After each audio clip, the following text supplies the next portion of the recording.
खाली wallet, full wish list और dreams जो ईएमआई पे भी महंगे लगते हैं। हाय, आई एम खुशी।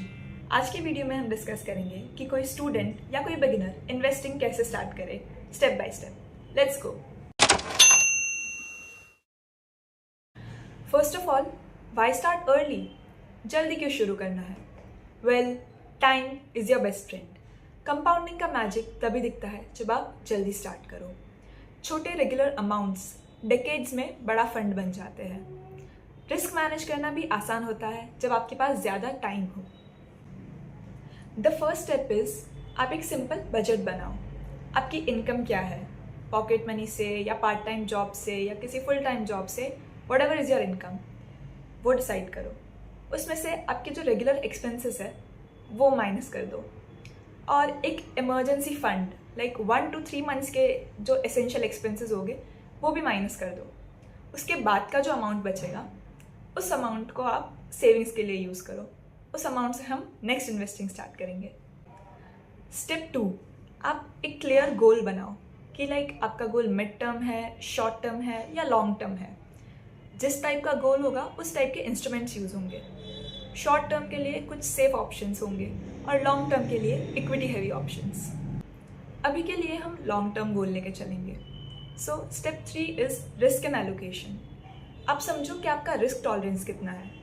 अगर आप एक स्टूडेंट हो तो आपके पास टाइम ज़्यादा है, तो थोड़ा रिस्क लेके इक्विटी हैवी ऑप्शंस चूज़ कर सकते हैं। Like 70% equity, 20% debt and 10% for cash and emergency.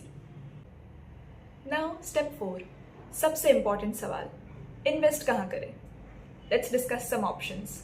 आप वो ऑप्शन सेलेक्ट करना जो आपके लिए सबसे ज़्यादा सूटेबल हो। Option 1, SIP and mutual funds.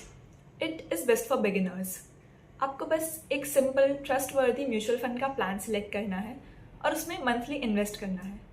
बाकी सब आपका म्यूचुअल फंड वाला संभाल लेगा। इसमें आपको ज़्यादा टाइम भी नहीं देना and it is cost effective as well. It is really good for beginners. Next is ETF. ETF is like a basket of many stocks जिनको मिला के एक यूनिट स्टॉक बनाया गया है। So like instead of investing in just one place, you are investing in a basket of stocks.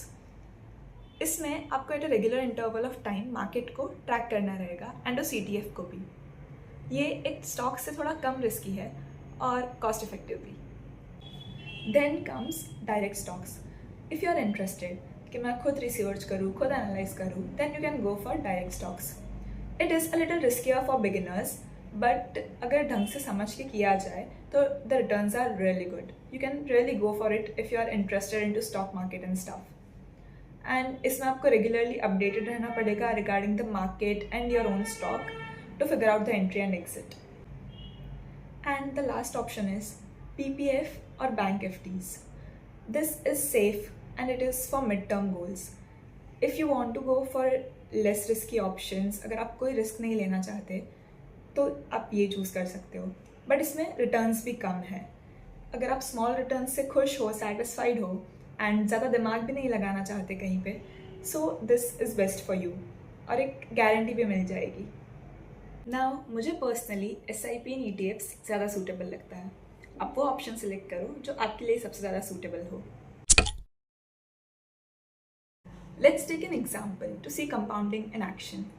Let's say आप 500 rupees से start कर रहे हो and average rate of return 12% लेते हैं and you invested for 10 years.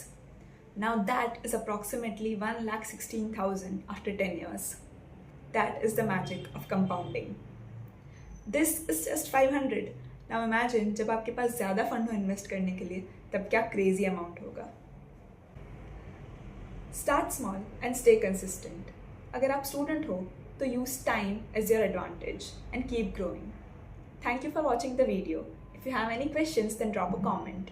Like, subscribe and share.